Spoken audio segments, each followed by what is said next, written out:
Okay, tractor enthusiasts, let's look at this Bobcat. We've got a CT 2025 and we're comparing it to a Bad Boy 4025. So me being a Bad Boy dealer, you see a lot of orange in the background, love to do comparison videos. This one I think is a pretty nice battle between these two because we're looking at two large frame 25 horse tractors. 25 horsepower is that pivotal moment in the tractor world that you are under the emissions code. So these do not have emission systems with that, but because of the larger frame size, you've got a lot better hydrostatic power in these two models versus typical 25 horse tractors. From loader lift capacities to rear PTO horsepower to weights, we're gonna go through all the different stats between these two tractors. So let's first talk a little bit about this Bobcat. This is a CT 2025. Now I mentioned that I'm a Bad Boy dealer. So this is where I'm gonna be trying to navigate the waters a little bit more blindly, and I can definitely shed a lot more light as we get over to the Bad Boy side. But you tractor enthusiasts, as I mentioned before, you are gonna know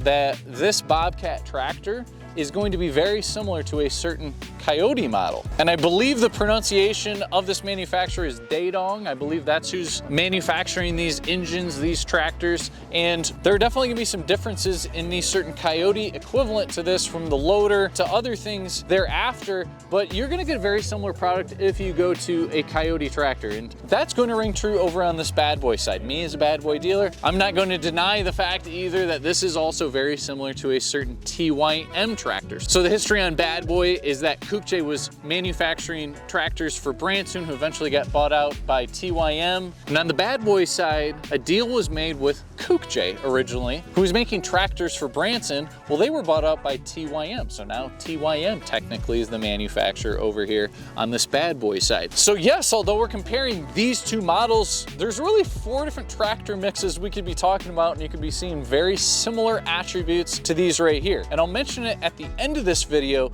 but yes, the specs, the features, things you're gonna get with these tractors are really important, but you can go with a lot of different brands. First and foremost, your dealer support is going to matter probably more than anything else, which we'll talk about more by the end of this video. If you're considering one of these two tractors, if you're watching this video, I think this is such an allure at this level. People want to talk about emissions like I did, so I've got the hoods propped open on both of these tractors. So we got a Dadong engine, and then you got the Boobcat engine over there. Normally, when you get above that 35 horsepower tractor, you're gonna have a big emissions DPF system up here, and that's something that adds one more element that can potentially go wrong. I've said this in other videos, I don't know that you should personally steer away from going to that 35 horsepower tractor just because you're afraid of the emission system, but frankly, that is a big advantage to these two tractors that we're seeing, that you're getting this big of a frame and you're staying under emissions. Like I said earlier, when you get to this large of a frame type, you are going to get a better hydrostatic output, which means you're going to get better loader lift capacity. So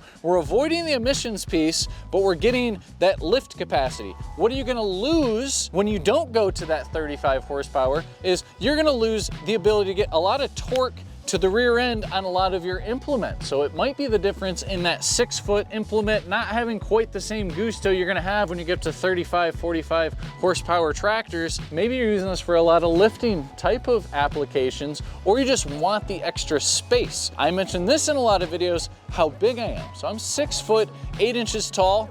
And if I was in the market for a 25 horsepower tractor, for Bad Boy anyway, I could go as low as a 1025 tractor, which you're probably seeing on the screen right now. I feel personally very cramped in a 1025 track. Maybe even if I've only got an acre or two, I'm trying to maintain a little bit of a property there and I decide I want a tractor, a 1025 really might make a lot of sense. But just for the sheer size that I am, I would lean to want to jump to this 4025 tractor or the CT 2025 because I've got a lot more room, even though I'm still in that 25 horsepower realm. So as far as those loader lift capacities, you are looking at closer to 1,600 pounds as far as the lift capacity on this tractor. Now for a 25 horsepower tractor, that's phenomenal lift capacity. One of the Bad Boy advantages or the TYM advantage is that you're gonna have phenomenal lift capacities. That rings really true with this model right here. So this has 2,200 pounds of loader lift capacity, which is absolutely monstrous for a 25 horsepower tractor. And keep in mind, as I go back and forth between these two models,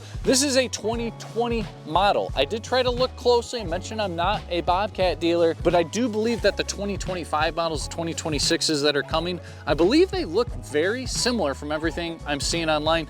Tell me in the comments if you know anything different than I do. So technically speaking, this is a 24.5 horsepower tractor. Now, as far as the rear PTO power, you're looking at 21.8. So it's very common that whatever you've got in front on your horsepower to the engine, you're gonna lose some coming back here. So you got 21.8 of rear PTO power. This is where you're gonna be very similar between these two models. When you're thinking about those implements you might be running off the back, you're gonna be similar across the board. If I go over to the bad boy side here, let's talk about their rear PTO power. So although this sports a little bit higher engine horsepower up front, you're going down to 19.1 on rear PTO power. So the Bobcat will best it on the rear end of this tractor. One thing I do like though about the bad boy in comparison, and again, things could change from year to year, so I don't wanna speak to not knowing the 25, 26 models, but this pin system right here for moving your 3-point to different adjustments is significantly better than what you're gonna look at over on the Bobcat side, because you're gonna have a turnbuckle here. It's gonna take a little bit longer to telescope this in and out. So if I flip back, I'll be able to show you a little bit closer what I mean if we go back to that Bobcat. So right here, you're gonna see these turnbuckles, and you do need to spin this by hand. It's gonna take a lot longer to move it around back and forth. Again, don't want to speak too novicely without knowing exactly what that is. It's very common in larger horsepower tractors that you're going to see features like that. That's the very first time for Bad Boy that they're offering that option. I almost did a comparison video between this tractor and a Bad Boy 3026 because you were very similar on the loader lift capacity, but this is a bigger framed tractor. It's almost just under the size of the Bad Boy, but it's over the size of the 3026. We're gonna run over to Bad Boy's 3026, but I do think this is really just smaller in nature than what you're getting over there. This only has 1,300 pounds of lift capacity. This is gonna have that similar horsepower to the engine, and it does have the nice system back here for telescoping your rear PTO arms as well. So a little bit nicer system back there. But ultimately, if you look around this tractor and you kind of look at those two tractors next to each other, this does not have an air ride seat like the other two models do. It's a lot tighter in this compartment. Both of these tractors that we're comparing in this video are very similar as far as that sheer size. So let's kind of look at some of the aesthetics, as you're getting in and out of the tractor, and what do those controls look like from one model to another. So I'm sitting up here on that Bad Boy, and like I said, I'm 6'8" tall, so I hope that gives a lot of context to how much room I've got. I've got plenty of room forward and backwards for my legs. Both of these are hydrostatic, which means they're gonna go off of this pedal for forward and backwards. I don't know on that Bobcat side, maybe possible to get a gear driven. On the Bad Boy side, you gotta go up to significantly higher levels before you get something different than the hydrostatic option. So with me sitting on this tractor, this is, for me personally, the first time that I feel extremely comfortable on a tractor. When you're shopping for the tractor, obviously we're talking about these two brands, right? But just outside of that realm, when you're looking at the subcompact market, you can go 25 horse, 35 horse, 45. You got to think about the things you're going to be doing off of the rear end of that tractor. Then you got series of tractors. So I don't know as much about that Bobcat side, but with the Bad Boy, you can get a 10 series. They used to make a 20 series. You can get a 30 series and then a 40 series. So with Bad Boy, every time you do that, you're getting to a bigger framed, wider tractor. The last two numbers of the Bad Boy is gonna give that horsepower. So now that I'm in this 40 series, I've got a lot of room here, so I really like that. And so if I didn't need the PTO power off the rear end, but I really like this lifting, maybe I'm doing a lot of dirt work type stuff, moving things, or I'm gonna be using a grapple, that's where this bigger frame 25 horse is gonna be really nice. So not to get off too much of a tangent between these two tractors. And before I forget, you guys always wanna talk, and sometimes I wait till the end of the video to talk about it, but price points of tractors. This tractor, I can only speak to on the Bad Boy side how we sell these tractors. This one sells for $23,873. We sell a lot of these with a 3.99 for 84-month financing option. If you go back to that 3026 that I talked about, I think you're gonna be right around that $20,000 mark. I'd have to look at the exact dollar there. I've got a friend who is a Bobcat dealer, and he texted me. So he said, roughly speaking, and this is probably gonna vary from dealer to dealer, $26,700 for a finance price. It's kind of the same thing on that bad boy side. You can get some vastly different price points, whether it's cash or finance. So that's probably a 0% finance price. I don't know if that's 0 for 60, 84, whatever the case is. It's some kind of 0% finance price. And if you go cash, I think you can get between 21 and 22,000. So actually a touch better on the cash price for that Bobcat. Now you could probably talk to some Bobcat dealers at the exact same price as what I told you for cash. So typically if we're selling for cash, that's gonna be the same price for us. Bad boy has sometimes 0.99% interest or 0%, but it's kind of the same price. You know, the fact that you see a steep discount for cash, dealers have pretty significant associated fees when there's 0% financing going on. That's gonna vary from brand to brand or how they try to shelter their 0%.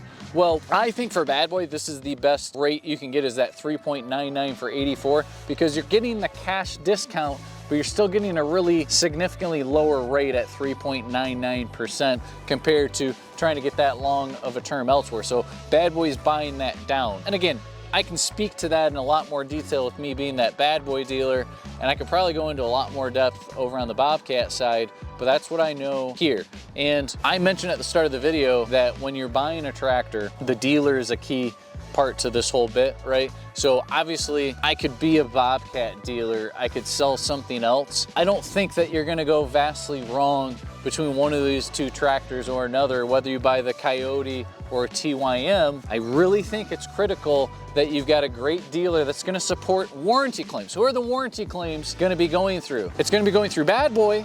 It's also gonna be going through Howie Equipment. It's gonna be going through Bobcat or that Bobcat dealer, or TYM and that TYM dealer. So you gotta be really comfortable with, do you trust the brand to back the warranty? We've definitely seen that on the Bad Boy side. I'm sure that the same thing would ring true if you have a reputable Bobcat dealer. So keep that in mind with this stuff. But let's continue along, with talking about this. So here I am in this, you can see kind of this reach. I like, as far as lifting for the loader, this right here is going to control your throttle kind of up and down. You got the ability to turn that PTO on here. Bad Boy will give you a cruise control option, so you can press this. With that hydrostatic, one thing is you can kind of keep your pedal down. There's gonna be a little bit of strain on your foot, but if you press this cruise control, maybe you're trying to go the same speed for long periods of time, that's where that's really helpful right there. This has a 3-range transmission if we go over here with the camera. So they show this as an A, B, neutral, and C, but this is gonna be a high gear that's gonna give you a lot of speed across the ground. If you're trying to do a lot of low-end work, you wanna put it down here in this low range. It's gonna have tons of power, torque. Fuel capacities, you're gonna have 6.5 gallons on this Bad Boy. And then if I turn this on for a second, we can hear the purr of the Kook J. You got a digital hour meter there, and you kind of see what that cluster looks like. We're starting to get some rain. I'm gonna power through for you guys. Let me fire this up.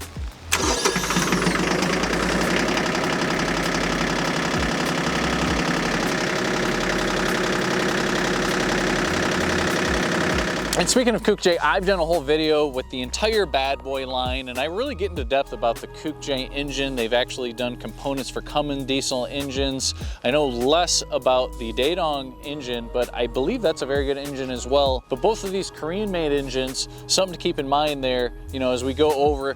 And I'm gonna jump into some more details now on the Bobcat side. And as I cross over, this is a benefit to both of these tractors, but you have the quick style disconnect. As far as attachments you can get up front. So you got a very similar system on both of these, that it's very convenient with that skid style type connection, as far as just lots of different implements you can put on there. So looking at the size of this, it's quite similar. Just as far as weight between these two tractors, this one is closer to between 26 and 2,700 pounds. That one was closer to 3,000 pounds. But I think the specs that I looked up probably are just talking about the tractor themselves. The loader is going to add more weight yet to that. So because a little bit less weight, probably slightly smaller than the Bad Boy, as far as getting in and out of here, but you got a similar type of seat. And as far as room in here, I think it's just ever slightly less. But like I said, I think we're comparing tractors that frankly, this is ever so slightly below that model, but it's very close, as far as that comparison goes. But a really big frame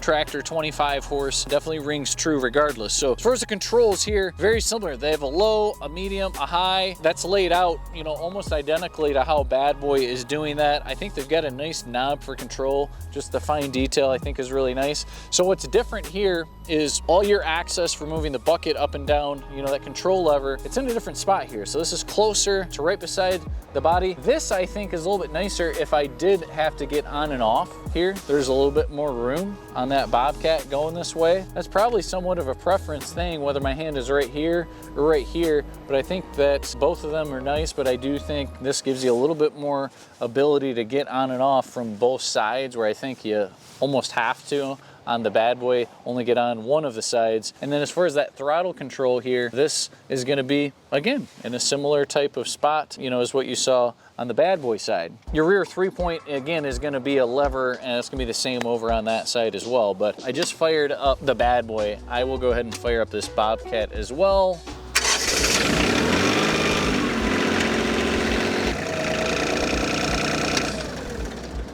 So there's the Daedong running, and you know, I'll jump back to what I was just saying about the whole dealer, you know, side of things. Maybe you're more in the construction realm and you've got Bobcat skid steer, something like that. You got a dealer that you're plugged in with. That's where I see maybe the brand Bobcat coming into play, you know, even versus Coyote, or you know, what that option would be there. But can't say it enough how important that dealer part of, you know, look your dealer up, punch them into Google, see what those Google reviews are, talk to people that have used this company. You want to be comfortable with who you got. And that's equally as important as what that brand is. So always keep that in mind. So I hope this comparison helped you.